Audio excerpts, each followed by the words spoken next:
Ya, beberapa warga ya akhir-akhir ini tuh mengeluh mengenai penarikan biaya 500.000 mengenai surat permohonan hak guna bangunan induk apartemen ya yang sudah dilegalisir. Ya, saya kan sebelumnya juga sudah menyampaikan ke surat ya dan email ke ketua P3, tapi kan ya tidak ada respon. Ya begitulah, jadi dari dulu sampai sekarang ya begitu. Yang direspon itu hanya berapa, satu, dua. Yang ditanyakan itu banyak sekali. Nah, tapi nanti ketika terjadi perselisihan di dalam rapat, dibilang satu kali respon itu dibilang seakan-akan sudah menjawab semua pertanyaan, menjawab semua permasalahan, ya seperti itulah. Jadi ya memelihara itikat buruk, ya kerjanya itu tidak bisa jujur, tidak bisa transparan, komunikasinya juga buruk kepada warga. Kita kan sudah tanya baik-baik juga melalui surat juga, ya tetap aja tidak direspon. Nah, sayangnya juga banyak warga tuh yang kecerdasannya rendah, banyak juga yang munafik gitu loh. Tidak berani apa adanya di depan mereka.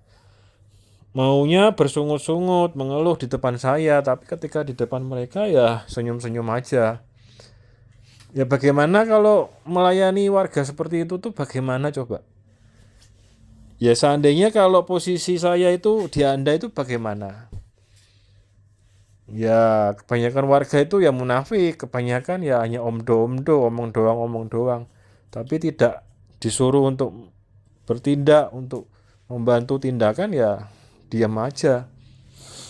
Dengan berbagai macam alasan, bilangnya tidak ada waktu, tidak ada waktu. Untuk jalan-jalan, untuk happy-happy ada waktu, banyak waktu.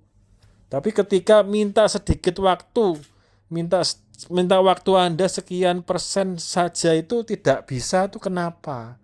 Gitu loh. Untuk kepentingan bersama, untuk kepentingan publik itu nggak bisa, kenapa? Gitu. Sedangkan Anda tetap berdoa juga gitu.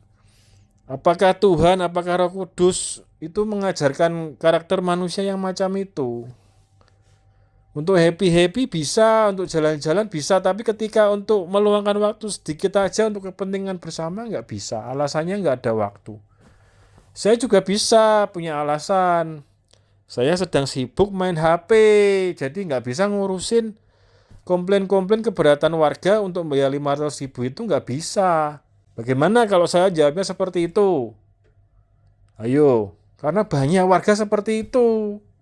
Banyak warga nggak peduli dengan sesamanya, tidak ada empati dengan sesamanya. Nah, masalah banyak problem dalam operasional apartemen ya. Masalah dijawab dan tidak dijawab pertanyaan itu saya tetap ada sisi positifnya bagi saya. Jadi bukan masalah mengejar gengsi. Saya warga, kalian juga warga. Kalau ketika ada masalah, kita bertanya, minta respon, menunggu jawaban, tidak dijawab. Ini bukan masalah gengsi-gengsian.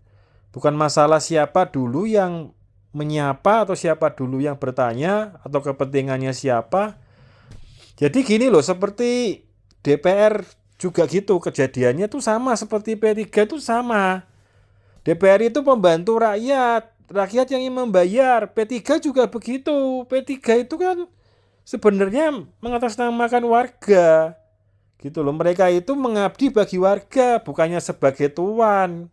Nah, ketika ada warga bermasalah, bertanya segala macam, ya mestinya meluangkan waktu, menyediakan tempat untuk menjalin komunikasi yang baik. Kalau nggak bisa ketemu langsung, ya balas email secara tertulis, hitam di atas putih, itu aja nggak berani. Aneh gitu loh, ini operasionalnya ini tidak lazim ya. Bukan masalah gengsi, mau gengsi-gengsian. Kalian mereka yang memelihara itikat buruk kalau nggak punya harga diri, nggak punya malu, ya terus saja begitu menjabat sebagai P3, ikut dalam pencalonan P3, padahal tidak bisa kerja, tidak bisa menjalankan, membereskan PR-PR-nya itu nggak bisa, hanya nampang aja, nampang di acara-acara tertentu, tanda tangan, ya begitu. Tapi hasil kerjanya tidak sesuai dengan peraturan resmi gitu loh. Peraturan resminya bagaimana? Lah peraturan resmi dibuat itu kan untuk kepentingan bersama, untuk kepentingan publik, kepentingan warga. Bahkan nekat, ya ada P3 tuh yang nekat, ikut membantu, ikut memelihara itikat buruk, ikut berdusta, ikut membohongi di acara-acara rapat juga begitu. Sungguh parah ya. Jadi moralnya, logikanya itu udah rusak gitu.